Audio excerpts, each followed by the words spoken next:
അപ്പോൾ നമ്മൾ ഇന്ന് നമ്മുടെ 60 ഡേയ്സ് സ്പോക്കൺ ഹിന്ദി ചലഞ്ചിന്റെ ലാസ്റ്റ് ക്ലാസ് ആണ് അല്ലേ, ലാസ്റ്റ് ഡേ ആണ്.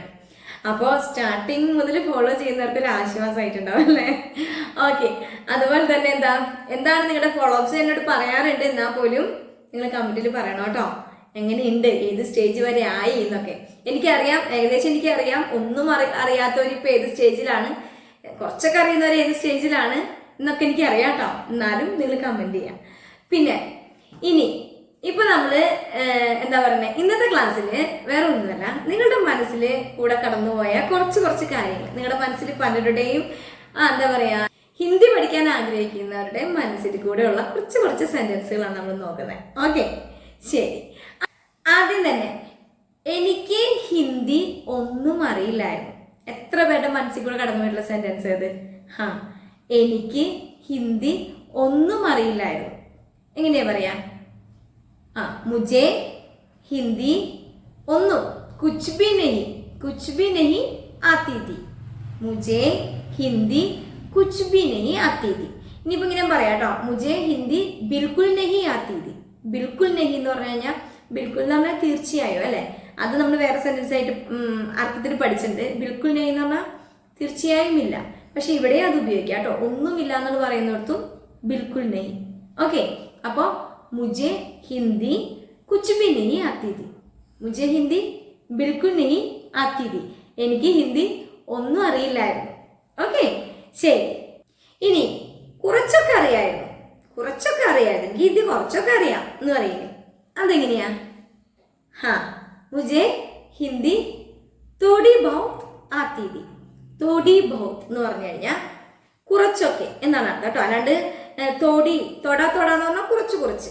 അപ്പൊ തൊടി ബഹുത്ത് എന്ന് ഉദ്ദേശിക്കുന്നത് കുറച്ചൊക്കെ എന്നുള്ള അർത്ഥമാണ്. അല്ല, ബഹുത്ത് എന്ന് പറഞ്ഞാൽ കൂടുതൽ എന്നവിടെ അർത്ഥം വരുന്നില്ല കേട്ടോ. മുझे ഹിന്ദി തോടി ബഹുത് ആത്തി थी. എനിക്ക് കുറച്ചൊക്കെ ഹിന്ദി അറിയാമായിരുന്നു. ഓക്കെ, ശരി. എൻ്റെ ജോലിക്ക് വേണ്ടി ഹിന്ദി വളരെ അത്യാവശ്യമാണ്. എനിക്കിങ്ങനെ കമന്റിലൊക്കെ വന്നിരുന്ന സെന്റൻസുകളാട്ടോ ഇത്. എൻ്റെ ജോലിക്ക് വേണ്ടി ഹിന്ദി വളരെ അത്യാവശ്യമാണ്.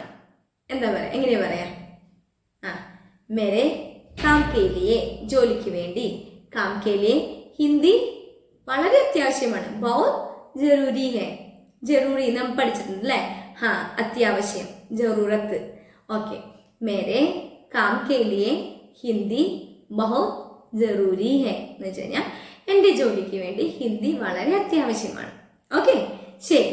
അടുത്തത്, ഹിന്ദി അറിയാത്തത് കാരണം എനിക്ക് ജോലിയിൽ വളരെ ബുദ്ധിമുട്ട് അനുഭവപ്പെടുന്നു. നമ്മൾ പറയില്ലേ, ഹിന്ദി അറിയാത്ത കാരണം ഭയങ്കര കഷ്ടപ്പാടാ, ഒന്നും മനസ്സിലാവുന്നില്ല. എങ്ങനെയാ? ഹിന്ദി അറിയാത്തത് കാരണം എനിക്ക് ജോലിയിൽ വളരെ ബുദ്ധിമുട്ട് അനുഭവപ്പെടുന്നു. ഇതിൽ നമ്മളൊരു പുതിയ വേർഡ് പഠിക്കുന്നുണ്ട് കേട്ടോ. എങ്ങനെയാണ്? മുझे ഹിന്ദി നഹി ആനെ കെ വജസെ. വജസെ എന്ന് പറഞ്ഞു കഴിഞ്ഞാൽ കാരണം എന്ന് പറയാം കേട്ടോ ഹിന്ദിയില്. മുझे ഹിന്ദി നഹി ആനെ കെ കാരണം. ഓക്കെ, മുझे ഹിന്ദി നഹി ആനെ കെ വജസെ കാം കർനെ മേ ജോലി ചെയ്യാനായിട്ട് കേട്ടോ. കാം കർനെ മേ കാഫി പരേശാനി മഹസൂസ് ഹോത്തി ഹെ എന്ന് വെച്ച് കഴിഞ്ഞാൽ, കാഫി പരേശാനി വളരെ ബുദ്ധിമുട്ട്, മഹസൂസ് എന്ന് പറഞ്ഞാൽ അനുഭവപ്പെടുക. നമ്മളത് പറഞ്ഞിട്ടില്ല കേട്ടോ. മഹസൂസ് നോട്ട് ചെയ്ത് വെച്ചോ. ഹോത്തി ഹെ എന്ന് വെച്ച് കഴിഞ്ഞാൽ അനുഭവപ്പെടുന്നുണ്ട്, അതാണ്. എന്ന് വെച്ച് കഴിഞ്ഞാൽ ടോട്ടലായിട്ട് പറയുമ്പോൾ, മുझे ഹിന്ദി നഹി ആനെ കെ വജസെ കാം കർനെ മേ കാഫി പരേശാനി മഹസൂസ് ഹോത്തി ഹെ. കുറച്ച് വലിയ സെന്റൻസ് ആയി പോയി അല്ലേ? ഓക്കെ, അപ്പൊ ഇതാണ് നമ്മുടെ മലയാളത്തിൽ എന്താ, എനിക്ക് ഹിന്ദി അറിയാത്തത് കാരണം ജോലി ചെയ്യുമ്പോൾ വളരെ ബുദ്ധിമുട്ട് അനുഭവപ്പെടുന്നുണ്ട്, അതാണ് കേട്ടോ. മുझे ഹിന്ദി നഹി ആനെ കെ വജസെ കാം കർനെ മേ കാഫി പരേശാനി മഹസൂസ് ഹോത്തി ഹെ. ഓക്കെ, ശരി. അടുത്തൊരു സെന്റൻസ്. ഇപ്പൊ നമ്മൾ പറയുന്നത്, നമുക്ക് ഹിന്ദിയൊക്കെ കേൾക്കുമ്പോൾ ഒരു ചെറിയ പേടിയൊക്കെ ഉണ്ടായിരുന്നു, ഒട്ടും അറിയാത്ത സമയത്ത് കേട്ടോ. കുറച്ചൊക്കെ അറിയുമ്പോൾ നമുക്ക് ആ പേടിയൊക്കെ അങ്ങ് മാറിപ്പോകും അല്ലേ? അപ്പൊ ഒരു സെന്റൻസ് എങ്ങനെ പറയാം? ഇപ്പൊ എനിക്ക് ഹിന്ദിയെ പേടിയില്ല, ഇപ്പൊ എനിക്ക് വലിയ പേടിയൊന്നുമില്ല എന്ന് പറയില്ലേ? ഇപ്പോൾ എനിക്ക് ഹിന്ദി പേടിയില്ല. അബ് മുझे ഹിന്ദി സെ കോയി ഡർ നഹി ഹെ. ഡർ എന്ന് പറഞ്ഞാൽ എന്താ? പേടി അല്ലേ? അബ് മുझे, ഇപ്പൊ എനിക്ക് ആ ഹിന്ദി സെ കോയി ഡർ നഹീ ഹൈ. ഹിന്ദിനെ ഒരു പേടിയൊന്നുമില്ല. അതാണ് കേട്ടോ. ശരി, അടുത്തത് എനിക്ക് ചെയ്യാൻ കഴിയും. എനിക്ക് ചെയ്യാൻ കഴിയും ഉറപ്പായിട്ട് പറയുകയാണ് നമ്മൾ അല്ലേ. അപ്പൊ കഴിയും നമ്മൾ പഠിച്ചിട്ടുണ്ട്. സക്താഹെ ഒരു ക്ലാസ് ഇട്ടിട്ടില്ലേ നമ്മൾ, സക്താഹെ എന്ന് വെച്ച് കഴിഞ്ഞാൽ കഴിയും. അപ്പൊ എനിക്ക് ചെയ്യാൻ കഴിയും എങ്ങനെയാ പറയാം? മേം കർ സക്താ ഹൂം. മേം കർ സക്താ ഹൂം. എനിക്ക് ചെയ്യാൻ കഴിയും ഉറപ്പായിട്ട് പറയാം നമ്മൾ. ഓക്കെ. ഇനിയിപ്പോ എനിക്ക് ചെയ്യാൻ കഴിയില്ല എന്നാണെങ്കിൽ മേം കർ നഹീ സക്താ അല്ലേ. എനിക്ക് ചെയ്യാൻ കഴിയില്ല, മേം കർ നഹീ സക്താ. ഇവിടെ അതല്ല കേട്ടോ, നമ്മൾ ഉറപ്പായിട്ടും കഴിയും. നമുക്ക് ഹിന്ദി പഠിച്ചെടുക്കാൻ ഉറപ്പായിട്ടും കഴിയും. ഓക്കെ. മേം കർ സക്താ ഹൂം. ഇനി ഞാൻ എൻ്റെ മാക്സിമം ട്രൈ ചെയ്യും. ഞാൻ എൻ്റെ ഹിന്ദി പഠിക്കാൻ ഞാൻ എൻ്റെ മാക്സിമം ട്രൈ ചെയ്യുമെന്ന് പറയില്ലേ, എങ്ങനെയാ? മേം ഹിന്ദി സീഖ്നെ കെ ലിയെ. ഞാൻ ഹിന്ദി പഠിക്കാൻ പൂരി കോശിഷ് കരൂങ്കി അല്ലെങ്കിൽ കോശിഷ് കരൂങ്ക. ഓക്കെ. പൂരി എന്ന് വെച്ച് കഴിഞ്ഞാൽ നന്നായി ട്രൈ, മുഴുവൻ എന്നുള്ള അർത്ഥത്തിലാണ് കേട്ടോ. അപ്പൊ ഞാൻ എൻ്റെ മാക്സിമം ട്രൈ ചെയ്യുന്നല്ലേ. പൂരി കോശിഷ് കരൂങ്ക എന്ന് വെച്ച് കഴിഞ്ഞാൽ മുഴുവനായിട്ടും ട്രൈ ചെയ്യും. കോശിഷ് എന്ന് പറഞ്ഞാൽ ട്രൈ ചെയ്യാം. ഓക്കെ. അപ്പോൾ മേ ഹിന്ദി സീഖ്നെ കെ ലിയെ പൂരി കോശിഷ് കരൂങ്കി എന്ന് വെച്ച് കഴിഞ്ഞാൽ ഹിന്ദി പഠിക്കാൻ ഞാൻ പരമാവധി ശ്രമിക്കും അല്ലേ. ഇനി ഹിന്ദി പഠിക്കാൻ ഈ ക്ലാസ് എന്നെ ഒരുപാട് സഹായിച്ചു എന്ന് പറയില്ലേ. ഹിന്ദി പഠിക്കാൻ ഈ ക്ലാസ് എന്നെ ഒരുപാട് സഹായിച്ചോ? ഓക്കെ. എങ്ങനെയാ പറയാ? ഹിന്ദി സീഖ്നെ കെ ലിയെ അല്ലെങ്കിൽ Hindi സീഖ്നെ may. Okay. Is class സെ മുझे बहुत മദദ് മിലി എന്ന് വെച്ച് കഴിഞ്ഞാൽ ഹെൽപ്ഫുള്ളായി, സഹായം ലഭിച്ചു എന്നാണ് കേട്ടോ. മദദ് എന്ന് പറഞ്ഞാൽ സഹായം. ഹിന്ദി സീഖ്നെ മേ ഇസ് ക്ലാസ് സെ മുझे बहुत മദദ് മിലി. ഇനി സഹായം കിട്ടിയില്ല, ഒരു ഉപകാരം ഉണ്ടായില്ല എന്നാണെങ്കിലോ കോയി മദദ് നഹീ മിലി അല്ലെ. ഒരു സഹായം കിട്ടിയില്ല, ഒരു ഉപകാരം ഉണ്ടായില്ല എന്നാണ് കേട്ടോ. കോയി മദദ് നഹീ മിലി. ഓക്കെ. ശരി, ഇനി അടുത്ത സെന്റൻസ്. എനിക്ക് ഹിന്ദി കേട്ടാൽ മനസ്സിലാകും. എത്ര പേരുണ്ട് അങ്ങനെ?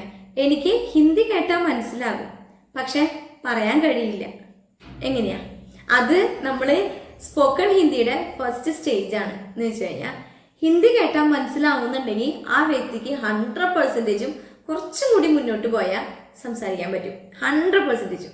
കാരണം അതൊരു ഫസ്റ്റ് സ്റ്റെപ്പാണ്, കേട്ടാൽ മനസ്സിലാവുക എന്നുള്ളത് കേട്ടോ. ഇതൊക്കെ ഞാൻ പിന്നീട് പറയാം. ഇപ്പൊ സെന്റൻസ് പറ.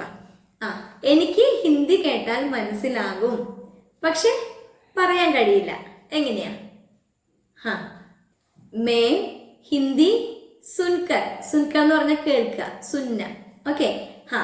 മേ ഹിന്ദി സുൻകർ സമജ് സക്താ ഹൂം. സമജ്ന എന്ന് പറഞ്ഞാൽ മനസ്സിലാകുക അല്ലെ. ഇതെല്ലാം നമ്മൾ വേർഡ് മീനിങ് പഠിച്ചിട്ടുണ്ട് കേട്ടോ. സമജ് സക്താ ഹൂം ലേക്കിൻ, പക്ഷേ ലേക്കിൻ ബോൾ നഹീ സക്താ. സംസാരിക്കാൻ പറ്റില്ല. പറയാന്ന് പറയാം അല്ലെങ്കിൽ സംസാരിക്കാന്നും പറയാം കേട്ടോ. ബോൾ നഹീ സക്താ, പറയാൻ കഴിയില്ല അല്ലെങ്കിൽ സംസാരിക്കാൻ കഴിയില്ല. മുझे ഹിന്ദി സുൻകർ സമജ് സക്താ ഹൂം. മുझे ഹിന്ദി സുൻകർ സമജ് സക്താ ഹൂം. സമജ് സക്തി എന്ന് വെച്ച് കഴിഞ്ഞാൽ എനിക്ക് കേട്ടാൽ മനസ്സിലാവും അല്ലെ. ലേക്കിൻ ബോൾ നഹീ സക്താ. ലേക്കിൻ പക്ഷേ ബോൾ നഹീ സക്താ. ഓക്കെ. ശരി, അടുത്തത്. എന്നെ സപ്പോർട്ട് ചെയ്ത എല്ലാവർക്കും നന്ദി. ഞാൻ നന്ദി പറഞ്ഞാട്ടോ, പക്ഷെ നമുക്കിപ്പോ സെന്റൻസ് പറയാം. എന്നെ സപ്പോർട്ട് ചെയ്ത എല്ലാവർക്കും നന്ദി. എങ്ങനെയാ പറയാം? സപ്പോർട്ട് എന്ന് പറഞ്ഞാൽ സമർത്ഥൻ എന്നാണ്, അത് നമ്മൾ പഠിച്ചിട്ടില്ല. പക്ഷെ സപ്പോർട്ട് എന്നാണ് കൂടുതൽ ഉപയോഗിക്കുന്നത്. അത് നമുക്ക് ഇംഗ്ലീഷിൽ തന്നെ പറയാം, സമർത്ഥൻ, സപ്പോർട്ട് കേട്ടോ. ഓക്കെ. മുझे സപ്പോർട്ട് करने वाले सभी लोगों को धन्यवाद. सभी लोगों को അല്ലെങ്കിൽ सबको धन्यवाद. मुझे समर्थन सपोर्ट करने वाले सभी लोगों को धन्यवाद എന്ന് പറഞ്ഞാൽ എന്നെ സപ്പോർട്ട് ചെയ്ത എല്ലാവർക്കും നന്ദി കേട്ടോ. ശരി, ഇനി അതിന് മറുപടി ആയിട്ട് എങ്ങനെയാ? ഞങ്ങൾക്ക് വേണ്ടി സമയം മാറ്റിവെച്ച താങ്കൾക്കും നന്ദി അല്ലെ. ഞങ്ങൾക്ക് വേണ്ടി സമയം മാറ്റിവെച്ച താങ്കൾക്കും നന്ദി. ഹമാരേ ലിയേ हाँ, समय निकालने के लिए आपको भी धन्यवाद. हमारे हमारे लिए समय निकालने के लिए आपको भी ധന്യവാദ്. ഞങ്ങൾക്ക് വേണ്ടി സമയം മാറ്റി വെച്ചതിന് താങ്കൾക്കും നന്ദി. ഓക്കെ, ശരി. ഇനി എന്താ, ഇതോടുകൂടി നമ്മുടെ 60 ഡേയ്സ് ചലഞ്ച് അവസാനിച്ചു അല്ലേ? ഹാ, സെന്റൻസ് ആണ്, സെന്റൻസ് പറ. ഇതോടുകൂടി ഒന്നും അവസാനിക്കുന്നില്ല കേട്ടോ. ഓക്കെ, ഇതോടുകൂടി നമ്മുടെ 60 ഡേയ്സ് ചലഞ്ച് അവസാനിച്ചു. എങ്ങനെയാ സെന്റൻസ് വരാ? ഹാ, ഇസ്കെ സാത്ത് ഹി എന്ന് പറഞ്ഞു കഴിഞ്ഞാൽ ഇതോടുകൂടി. ഇസ്കെ സാത്ത് ഹി ഹമാരെ 60 ഡേയ്സ് ചലഞ്ച് 60 ദിനോं की എന്നാണ് കേട്ടോ. 60 ഡേയ്സ്. ഓക്കെ, 60 ഡേയ്സ് ചലഞ്ച് समाप्त हो गई. इसके साथ ही हमारी 60 ഡേയ്സ് ചലഞ്ച് സമാപ്ത് എന്ന് പറഞ്ഞു കഴിഞ്ഞാൽ അവസാനിക്കുക. ഹോ ഗയി, സമാപ്ത് ഹോ ഗയി. ഓക്കെ, ശരി. ഇനി എന്താ? ഹാ, മുന്നോട്ട് ഇനി എന്താ? അതാണ് അടുത്ത ക്വസ്റ്റ്യൻ അല്ലേ? എല്ലാവരുടെയും ക്വസ്റ്റ്യൻ അതല്ലേ? ഹാ, ആകെ ക്യാ, മുന്നോട്ട് എന്താ? അതാണ്. അപ്പോൾ മുന്നോട്ട് എന്താണെന്നുള്ളതിനുള്ള എന്താ പറയുക മറുപടി ഞാൻ അടുത്ത ക്ലാസ്സിൽ തരാം. ഇപ്പം ഇത് സെന്റൻസുകളാണ് ഞാൻ നിങ്ങളെ പഠിപ്പിച്ചത് കേട്ടോ. ഇപ്പം നമ്മുടെ എന്താ പറയുന്നത്, സ്റ്റാർട്ടിങ് തുടങ്ങി അറ്റൻഡ് ചെയ്യുന്നവരുണ്ടാവാം, ഇടയിൽ കയറിയിട്ടുള്ളവരുണ്ടാവാം, മാക്സിമം ട്രൈ ചെയ്ത് ഒരുപാട് എഫേർട്ട് ഇട്ടുള്ളവരുണ്ടാവാം അല്ലേ? അപ്പോൾ അവരെ ഒന്ന് ഇടയിൽ വെച്ചിട്ട് കട്ട് ചെയ്ത് പോവില്ല. നിങ്ങൾക്കുള്ള പക്ക ഫോളോ അപ്പ് നമ്മൾ തരും. അപ്പോൾ അതുകൊണ്ട് എന്താണ്, അടുത്ത ക്ലാസ് മിസ് ചെയ്യാതെ കാണണം കേട്ടോ. അടുത്തത് എന്താണ് നമ്മൾ മുന്നോട്ടേക്ക് എന്നുള്ളത് ഞാൻ അടുത്ത ക്ലാസ്സിൽ പറയാം. ഈ ക്ലാസ് എന്താ പറയുക ഭയങ്കര നീളമുള്ളതാക്കുന്നില്ല. ഓക്കെ, അപ്പം എന്നും പറയുന്ന പോലെ തന്നെ ഈ വീഡിയോ സബ്സ്ക്രൈബ് ചെയ്യാതെ ആരെങ്കിലും കാണുന്നുണ്ടെങ്കിൽ സബ്സ്ക്രൈബ് ചെയ്തിടുക. മറ്റുള്ളവരിലേക്ക് ഷെയർ ചെയ്യാൻ മറക്കരുത്. നമ്മുടെ 60 ഡേയ്സ് ചലഞ്ച് കഴിഞ്ഞിരിക്കുകയാണ്. പിന്നെന്താ, ഇഷ്ടപ്പെട്ട ലൈക്ക് ചെയ്യുക. ഓക്കെ, അപ്പോൾ അടുത്ത ക്ലാസ്സിൽ കാണാം. ബൈ.